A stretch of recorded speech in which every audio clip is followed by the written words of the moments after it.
people today. They could spend half their lives over 50. That's a lot of living. So it helps to have a wise friend and fierce defender in your corner. A friend like AARP. So your health lives longer. This is just slow-mo karate? Just slow-mo karate. Your money lives longer. I just bought that. I just sold that. And your happiness lives longer. That's why the younger you are, the more you need AARP. Join today.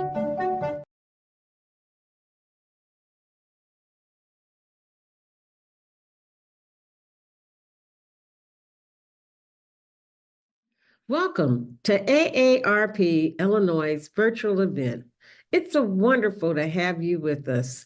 AARP is on a mission to connect with individuals across various communities, especially those aged 50 and above.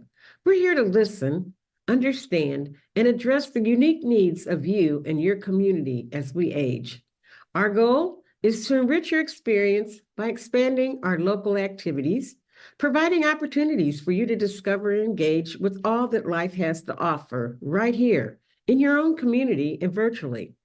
As we journey through today's event, we invite you to consider joining our dedicated team of AARP volunteers.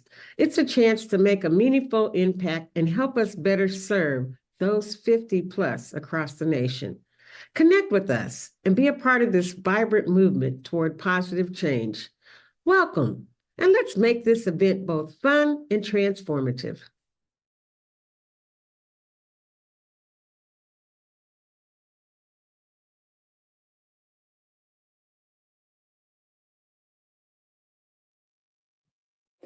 Hello, and welcome everyone to today's AARP Illinois virtual event. I'm Lori Hendren. I'm the Senior Associate State Director for AARP Illinois, and I truly want to welcome you for joining us today. We're glad you've joined us today for a discussion dedicated to the remarkable 1.3 million unpaid family caregivers in Illinois. Your dedication and commitment are at the very core of caregiving. While this journey is filled with love and devotion, we do know it comes with a share of challenges, particularly during the holiday season, with demands, expectations, and emotions seem really just to multiply. The holidays, which should be a time of joy, connection, and celebration, can often feel overwhelming for caregivers. From arranging family visits, preparing festive meals, to keeping up with traditions and managing the needs of loved ones, the season can add, well, frankly, an extra layer of stress. Let's put this commitment into perspective. Caregivers in Illinois contribute an astonishing 1.21 billion hours of care each year. Just imagine 1.21 billion hours spent supporting loved ones through their daily tasks, attending appointments, and providing emotional care, even as holiday preparations call for more time and energy. If this care was compensated, it'd be valued at $17.70 per hour, amounting to an impressive $21 billion annually. This speaks volume about the invaluable and often unseen contributions you make. Beyond the hours devoted, there are also significant financial burdens. On average, caregivers in the United States spend over $7,200 in out-of-pocket costs each year. Money that could have been spent on special moments with your family, paying college, or even holiday gifts. These are unplanned costs. These figures are not just numbers, they reflect the very real sacrifices and experiences you as a caregiver face every day, especially during the holiday season when, again, expectations and responsibilities are at their highest. Understanding the weight of these responsibilities and how they intensify during the holidays, we've designed today's event to be a source of practical support and encouragement. We are honored to welcome Melissa Tucker, a licensed therapist from Life Changes Counseling and Care Planning. Melissa brings a wealth of experience and compassionate perspective to help us navigate the unique stresses and challenges of caregiving during the festive but demanding time of year. This event, Together for the Holidays, Managing Family Dynamics and Caregiving, is here to equip you with the strategies and tips for finding balance and peace amidst holiday demands. Whether you're balancing appointments, shopping for gifts, attending family gatherings, managing your other seasonal commitments, or even trying to balance the schedules, we hope at the end of today's session, you'll walk away with both the tools, insights that empower you to find moments of calm and prioritize your well-being, even in the busiest time. So let's begin. Melissa, thank you for joining us. To begin, thank you so much for having me. Sorry. Of Yeah. course. Okay, what makes this holiday season particularly difficult for caregivers? Well, holidays are such a challenging time for all of us. There's so many time commitments. Everything is so expensive right now. And caregivers already have full days without adding things to them. Everything that you said about the time and the stress and just the money involved in caring for someone. When you bring the holidays into that equation, it just puts an added burden on people. Um, Often the person that you're caring for needs a regular schedule. They need to have meals at a certain time so that they can take their medication at a certain time. Disruptions in the schedule can be stressful for the person and for you as well. So if you've got house guests coming in, people coming in from out of town, expectations about big meals happening at different times, that can add some stress as well. And I think that grief plays a part in this too for caregivers at the holidays. The milestones are challenging. We caregivers just soldier on through the days. They put one foot ahead of them. And then they're kind of confronted with maybe this is the first holiday season after the person's had a stroke or after memory loss has become apparent or after care is transitioned to a residential care setting. And that can make those holidays really hard. And that grief is sometimes something that caregivers feel they can't express because, as you said, it's supposed to be a joyful time. So all of these things can make it very difficult to be a caregiver during the holidays. So, what are some tips for managing holiday visits from family members who may not fully understand the daily demands of caregiving? I'm a really big proponent of communicating clearly what the reality is and what the needs of the person are, and have that talk ahead of time. You may want to get everybody who's coming in on a family Zoom call. You may want to send an email. You may want to do both of those things. Be really clear about what you can and can't do. It's really hard on dad to be out late at night, so we're not going to this late evening service. Or big crowds are really hard for mom right now. So mom may spend some time in the den and she really loves to see the grandchildren, but it's going to be easy on her if they come in a few at a time. Be clear about that. And, clearness is kindness. So it's not a mystery. It's not a secret. Um, Involve family members, ask for help, give concrete suggestions, but be clear about what's realistic for you and for the person that you're caring for.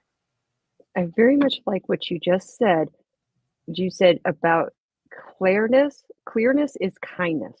Is that Yes. right? Can you repeat that for me again? Yes, clearness is kindness, or sometimes people say clarity is kindness, right? Mhm. Just being very clear about what it's going to be like, so people aren't guessing or under the assumption that it's not okay to talk about it.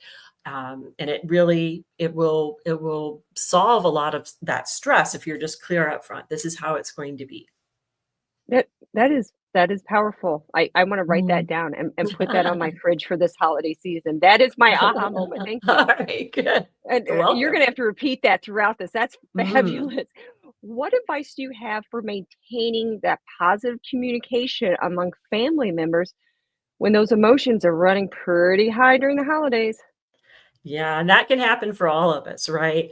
Um, so this is something I say to people a lot in a caregiving situation or just in a family dynamic where there's some challenges. You know, it's easy to feel misunderstood or maybe defensive if people are asking you questions or if people are saying, it's not Christmas without a big turkey dinner, or it's not Mm. like it used to be when we had all of the cousins over. And that can land really hard on you if you're doing everything that you can. Um, it can be helpful to take a breath and validate their feelings, right? I know this is hard, that it's different. I know you're feeling sad at seeing the changes in dad right now. But the time that we have together is really important. And it's really important to dad that you have this time with him. So even though things have changed, please know that this holiday is really meaningful for you and for him and for all of us.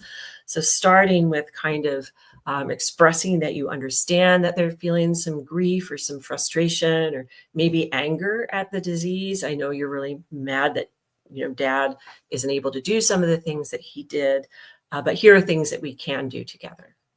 That's okay. How can caregivers deal with family members who may have different opinions about how those holiday traditions should be maintained or modified? Right. Yeah.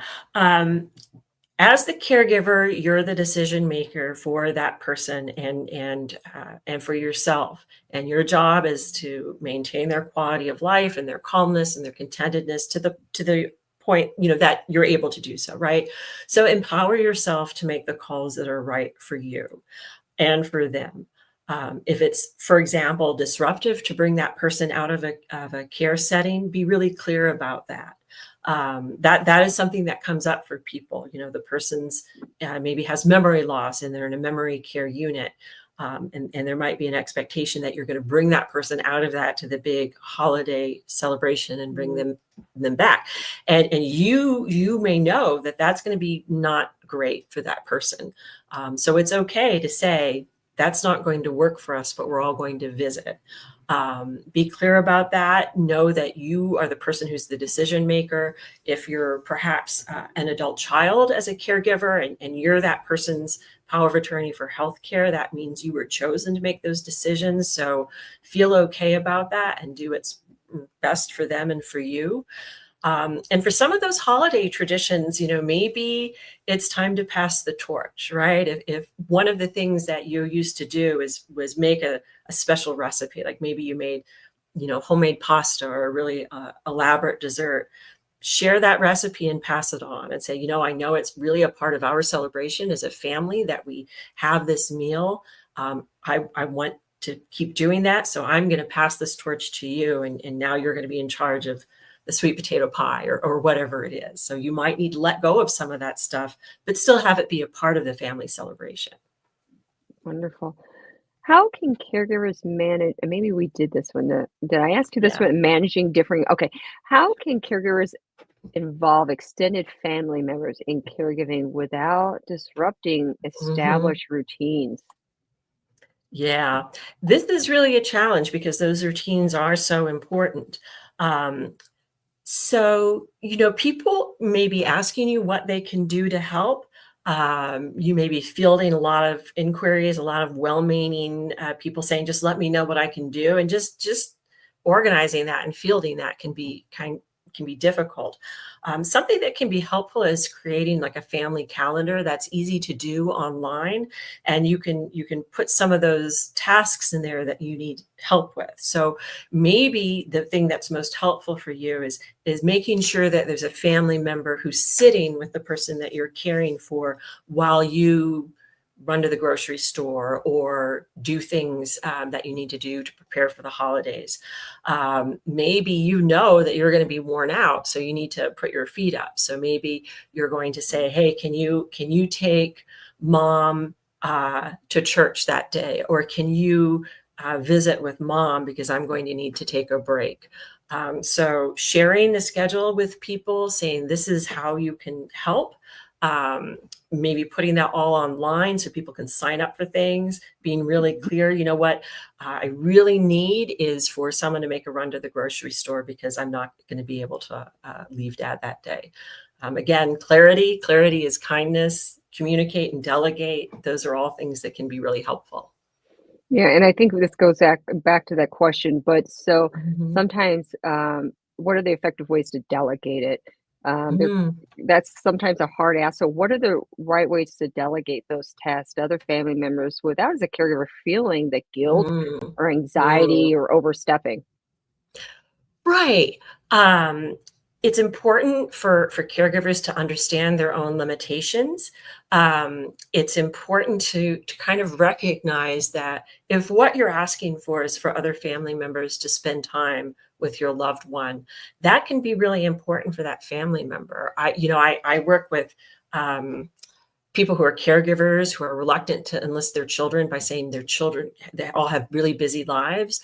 And then I work with children who are really concerned about the parent that's the caregiver.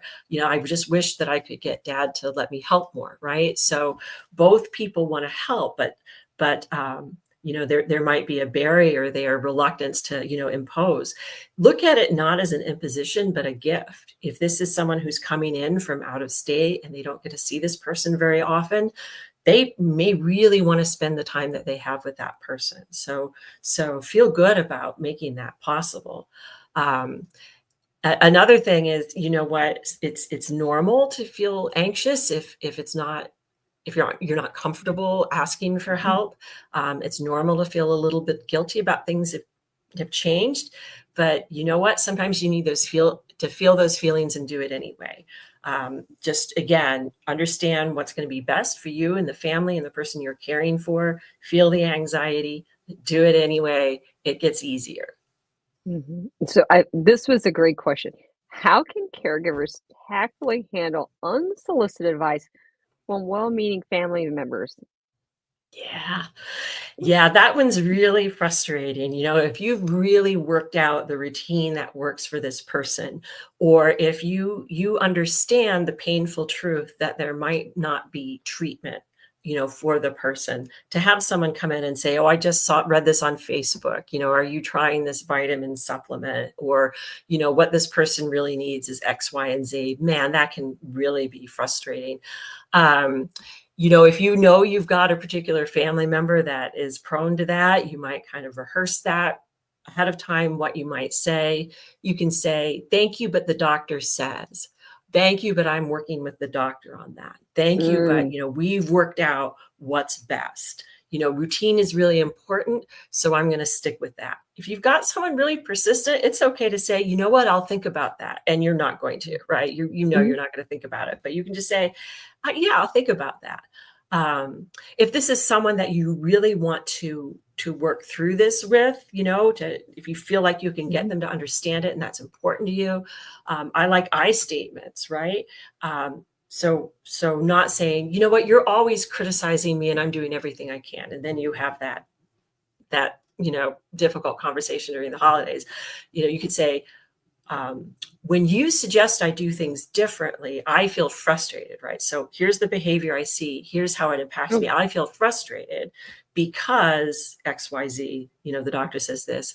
And then you say what I would prefer, right? "I would prefer that you support me. I would prefer that you trust me. I would prefer that you understand that I've been doing this a long time. I would prefer that you offer to help," right? So instead of saying "you always," you never say, "When you make these suggestions, I feel frustrated. What I would prefer is this." But it's okay just to say, "Thank you, I'll think about it." And it's also really okay to put people on an information diet, right? If you're the caregiver, if you're that power of attorney, you're empowered to make those decisions and those calls, and you don't have to run the medication schedule by other people. You don't have to run your decision to bring in-home care or to try a service like adult daycare. You can just make those decisions and not share those by people who are going to do some backseat driving there. Wow, that's great advice. What about some strategies for setting boundaries with family members who frankly have unrealistic expectations Mhm. of the caregiver's role? And I bet a lot of Yeah. listeners understand this question. Yes, and man, that is so frustrating. Again, be upfront with the reality of the situation, your limitations, what the future holds, and your job is not to make everybody happy, and that can be hard to think about during the holidays. Again, we have these memories and these expectations that everybody's going to be happy. Your job is to keep yourself well and take care of yourself, Mm, and keep the person you're caring for and take care of themselves. Um, you're realistically, you are not the person who's curing the person that you're caring for. So wow. and sometimes people feel guilty about that. Like so many caregivers I talk to say, like, "I'm not doing enough," right? If you have a lot of guilt or anxiety about that, it might be helpful to talk to somebody about that, talk that through. But really recognize what you can and can't do. And then again, you can be clear with the person that has an unrealistic expectation. Sometimes if someone's coming in from out of state, they don't understand what this person's limitations are. Dad shouldn't be in a wheelchair, right? That can really feel hurtful to hear someone say that. Some of the things that we've talked about, validate. I know it's hard to see him like this. This is what the doctor has said that we're going to do. Information diet for people who aren't going to accept your decisions, not engaging with it. You can say, I know you have strong feelings about this. I'm doing what's best for us. And I don't think it's going to be helpful to debate with this, but I hope you really, can sit down and have dinner and spend time with Dad, because that's really important. So yeah, the boundary setting is for you, right? A boundary is for you, right? I'm not going to argue with my cousin about my care decisions. And you don't have to get permission to have that boundary. You don't have to explain the boundary. You can just enact it, right? I'm not going to have an argument with this person, change the subject, state what's best for you, and move on. That's a tough one, though. Mhm. How can the caregivers handle these conflicts that arise when family members who are just frankly not contributing to the caregiving duties? How do you handle that? Well, you can look into what's going on there.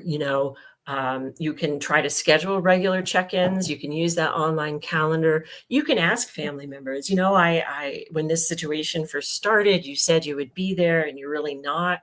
What's going on there? And maybe the person's very uncomfortable with it. It's really hard for me to see Mom when she's like this. I don't know how to handle this when X, Y, or Z happens. I don't know how to talk to Mhm. my sister-in-law now that she's got memory loss. And you can provide some education. You can add some reassurance. You can provide them with some resources to make that caregiving situation more comfortable. The hard part about this is some people are just not going to contribute. I see this in families all the time, that there's one person who's doing all the heavy lifting, and some people who come in and out, and some people who are just not, they're not going to be there. And that's all. Caregiving situations kind of bring out the best or the worst in people, Mhm. So you may need to let go of expectations that some people are going to help. And that's hard. And you may need to look for that support outside of the immediate family, into the community. Sometimes you get help in unexpected places. There might be neighbors who see you as a caregiver and they say, hey, you know what? I took care of my mom for a long time. It was really hard. If you need anything from me, just let me know, right? And say yes. Mhm. You may find that there's a community of people that work with the person that you are caring for, that were part of their faith community, or part of a bowling league, or a card playing group, or a book club. And those people may really want to come in and spend time with that person and give you a break. So you can find support in other places, maybe that you weren't expecting it. It's hard when someone that you thought would step up does not, but sometimes the answer there is to be sad about that and accept it and move on to the people who are going to be on your team. Mhm. I think this goes into our next question really well. You tapped into a little bit. Okay, so as a Mm. caregiver, and how do you address and manage, really, let's be honest, let's name it, resentment, feelings of that Yes. may build up when family members are being unsupportive, or you're not Yeah. feeling supported by family members. Resentment's a powerful word. It is, and it's a valid thing to feel. I was talking about validating other people's feelings. Validate your own Mhm. feelings. It's okay to feel that. It's okay to feel angry at people. It's okay to feel resentment at people. Don't try to bottle it up. Get some support for yourself. You might really benefit from being in a support group where, believe me, everybody's got that person that's not stepping up and they're mad about it. And it can be so healing to hear that from other caregivers, right? It's not something you're doing or not doing. It's a really common experience. Mhm. Sometimes people come into caregiving with long-standing painful family dynamics or family history. It can be really hard caring for a parent if you had a difficult relationship with that person growing up. That can bring up a lot of stuff that complicates the caregiving, and all those painful emotions. You might want to work with a therapist to work through some of those feelings. That's a big part of taking care of yourself, right? It's important to get exercise. It's important to get rest. It's also important to take care of your emotional well-being. Wow. Okay. What steps can caregivers take to create a supportive environment that encourages understanding and cooperation among family members? Yeah, I think so much of what we've been talking about, that communication and delegation, being clear, and taking care of yourself is really important. This is something I talk to caregivers a lot, especially people who, if you're caring for someone with memory loss, Mm, it's important to keep yourself calm, because oftentimes the person is going to pick up on your emotions. If you're stressed out, that person's going to get stressed out. mhm. And that's just, in general, if you're not taking care of yourself, you might be more prone to be impatient or irritable, and that, is going to kind of get into the environment of that family system. So I think good self-care is a big part of that, setting those boundaries. um, don't make yourself responsible for managing other people's feelings too, right? You're Oh, taking care of your feelings, you're taking care of the person you're caring for. If you're telling someone, I'm really sorry, but we can't do X, Y, and Z anymore because of mom's limitations. I know this is hard for you. I know it's sad, but this is how it needs to be. And then that person can feel how they feel about it. Don't take that on. That sounds kind of harsh, but really, um, you don't want to get into that spiral where everybody's feeling bad and saying mean things to each other. So stay grounded. Don't take on everybody's reactions to this. Be empathetic, but don't expect that everybody's going to have your understanding of this, and take care of yourself. yeah. Don't let your emotional well-being run dry. I think you That's kind of right. touched on this, Yes. but what advice would you give caregivers who really need to balance their own needs? And you talked about that Mhm. emotional, physical, exercise, Mm. those needs, Mhm. and also with their own self-care with the expectation of all these family members for the holiday. So they don't, Mhm.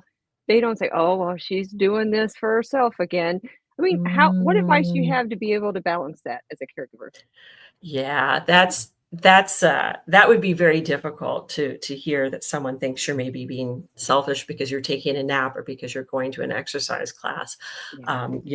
I think, um, having that person maybe spend a lot of time, if possible, with the person you're caring for, so they get a sense of it. Sometimes that can be a real eye opener. People might have a lot of thoughts and opinions when they're kind of 3 states away and just talking to the person on the phone. And if they see on the ground what you're going through, that might be enlightening for them. You can say that, you're concerned about your blood pressure, and if something happens to you, what's going to happen to your loved one. And that's a real concern, right? I was facilitating a support group for caregivers once, and one of the caregivers said to another person who was struggling with this, if you stumble, your loved one falls. And I think that's Ooh. really powerful, right? And you can say that, if I stumble, so and so will fall. So I have to take care of myself. My doctor says I need to do this. My therapist says I need to do this. I see I need to do this. And you are welcome to step in and give mom a shower while I'm doing this. So you Mhm. can see what it's like. If you stumble, they'll fall. That is Yes. oh, that gave me chills. That's such a great Mm-hmm. visual, and it connects on so many levels. Mm, We are almost done with time, but I gotta yes. ask this question. Sure. Share the strategies, the go-tos for ensuring those holiday celebrations actually are gonna be enjoyable for everyone, including you, the caregiver, Yes. despite all the complex family dynamics. And we recognize every family has dynamics, whether they're talked about or not. So, how do you get joy out of it? Yes. I think in addition to all of these things we've been talking about, and maybe even before we get to any of that stuff, tap into what's meaningful about this holiday to you. What does this holiday mean for you and your loved one? Um, and give yourself a chance to tap into that. Maybe there are traditions that are special for you and this person. Maybe you always watch a movie together, or have a special tradition that you do together. Tap into that. Maybe there's if there's a spiritual component to this holiday for you, tap into the meaning of that, and put that in front and center of your plans, right? It's important for me to feel peaceful. It's important for me to feel grateful, right? So what do I need to do to feel grateful during this holiday? And that means communicating, it means delegating, it means not overscheduling too. And Oh, that's a big one. that's It's just big. like managing clutter. That means managing clutter mainly means getting rid of stuff, right? Managing time, stress, and pressure means not trying to put more stuff in than there is hours of the day. So book in some peaceful moments where you can really feel what's meaningful for you about this holiday. And not feel guilty about it. And it's the simple things, even if it's watching a movie or doing just the very simple things, and that Mhm. rekindles that peace. Yes. That's beautiful. Yes. This has been such a great conversation. So all of you that are joining, thank you so much. We have Melissa, cannot thank you enough. This has been wonderful. Day 2 of talking about caregivers and the stress of the holidays. There's so many great nuggets that were stated in here that Mhm. they're kind of aha moments. And if you're a caregiver, I really hope this information and conversation is giving you some light and hope and understanding and validation. And Melissa, as always, thank you for your insights and practical strategies with us today. To all the caregivers who joined us, we do hope this session has provided you with the tools and encouragement needed to navigate the holiday season with just a little bit more peace, and we pray for balance. For further support and resources, please visit AARP Caregiver Resources at www.aarp.org/caregiving/. So our team is going to make sure that is put in the event for you. www.aarp.org/caregiving. Wonderful resources there. They take deep dive on information and resources. And remember, your well being is just as important as the care you provide. You are never alone in this journey. Melissa, again, thank you. It is absolute pleasure being with you today. Thank you all for joining us. We invite you to ARP for even more virtual events. We're going to have another event on Thursday talking a little bit more about holidays and isolation with seniors. Thank you. And this concludes today's virtual event.